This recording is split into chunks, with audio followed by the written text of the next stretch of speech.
This game is fantastic. It truly is. I wouldn't say a masterpiece, but it definitely is. It's good. The game's good. We're not alone.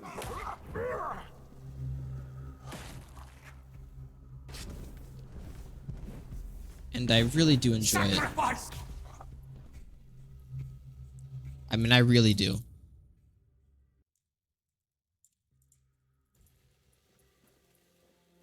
Although its cracks do show in certain instances, like performance is probably the biggest problem this game suffers from. And just the small things.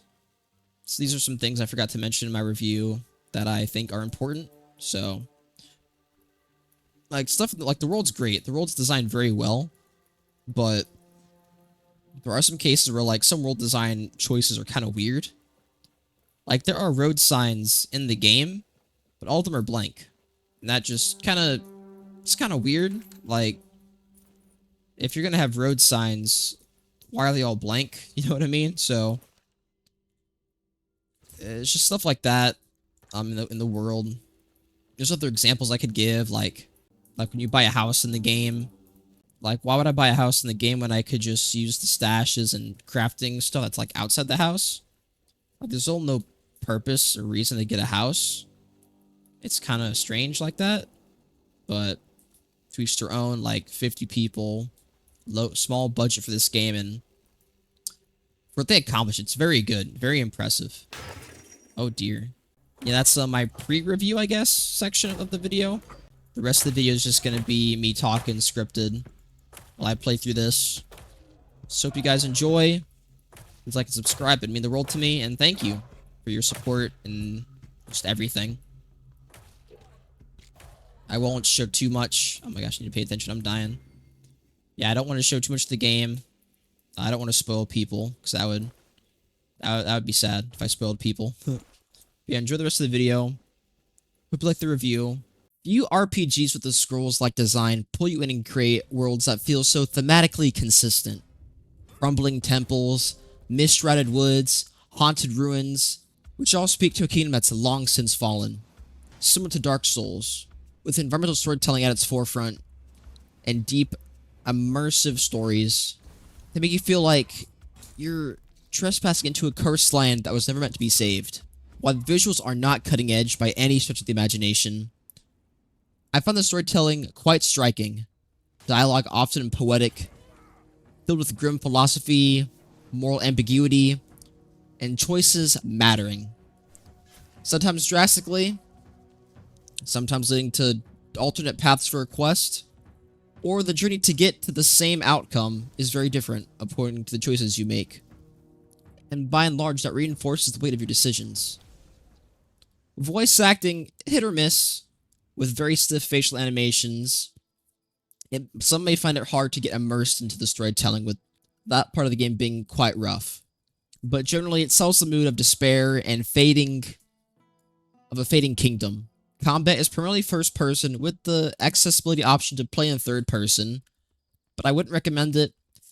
It's not very good, but it is there if you enjoy it. First person combat blends together melee, ranged, and magic. Although it's nothing too crazy, pretty similar to how Avowed combat works in my opinion, but not as fluid, I guess. Trust me, I don't like Avowed, but it did get the combat right. In this game, the combat feels similar, but not as polished, I guess you could say. Weapons feel good to swing, dodging is serviceable, and while spellcasting lacks that lash, it's functional. On harder difficulties, timing and positioning matter. The lack of polish can turn some combat encounters very frustrating on harder difficulties. There is crafting, fishing, alchemy, but they all feel sort of half-baked. Not fully realized, it's just you go into a menu, and you just click cook, and that's pretty much it.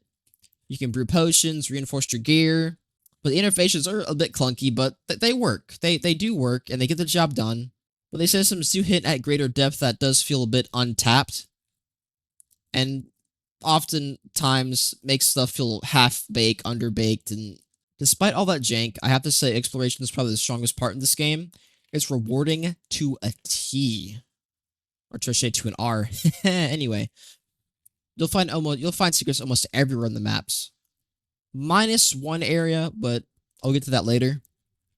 The first two acts are chock full of secrets, unique gear, boss fights, and just the whole shebang. With strange little encounters across the world as well. That can spark a genuine sense of mystery, walking off the beaten path, leading to bizarre, haunting moments. And the open world is packed with so much visual storytelling, it's kind of crazy.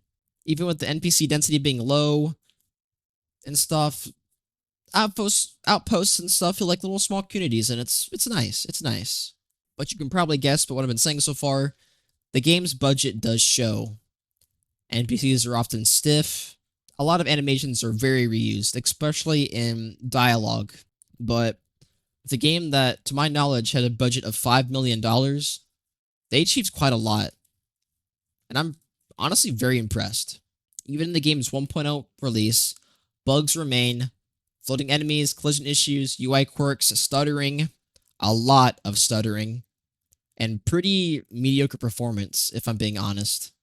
I ran this game on a 4080 at 4K graphics with the resolution set to 60%, and I could barely hit 50 FPS in most areas. Not something that feels good to play, especially in a first-person action game. But then again, you shouldn't expect AAA polish from a AA budget. And I feel this game, with how ambitious it is, but despite its flaws, despite its shortcomings, I really do find it enjoyable. It's different. It's fun. It's what I wish Avowed would have been. It's what I hope Elder Scrolls 6 will be.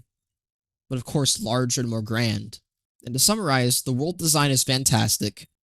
Facial animations are pretty bad. The graphics aren't nothing to write home about, but the questing and storytelling, and the writing and the world design, all very good. All fantastic. And the devs clearly poured their hearts into this title. And while they don't have the resources like Bethesda or CD Projekt Red, their vision in overcoming these budget constraints really does show. Passion seeps through the cracks in this game, and I love that. Tainted Grail is ambitious, and it hits far more than it misses. Its cracks are visible, sometimes glaring, of the game's third act, but its atmosphere, writing, and player agency elevate it above. Players who value world building, narrative tone, and mechanics over perfection, this is a must play. And you can walk in and buy this game knowing that the grind is part of the charm. And for my closing thoughts, the game is fun. I enjoyed it. It was awesome. Although Acts 1 and 2, fantastic parts of the game. I just wish Act 3 had a bit more going on in it. Because like when I entered Act 3, I could just finish the game right then and there. Like you do all these fetch quest activities all throughout Act 2, and you just get to Act 3 and you just fight a guy and you're done. I'm like, oh, very abrupt ending. I wish it was more. I wish Act 3 was a bit more fleshed out. There's not as much unique loot in Act 3. Aren't as many quests.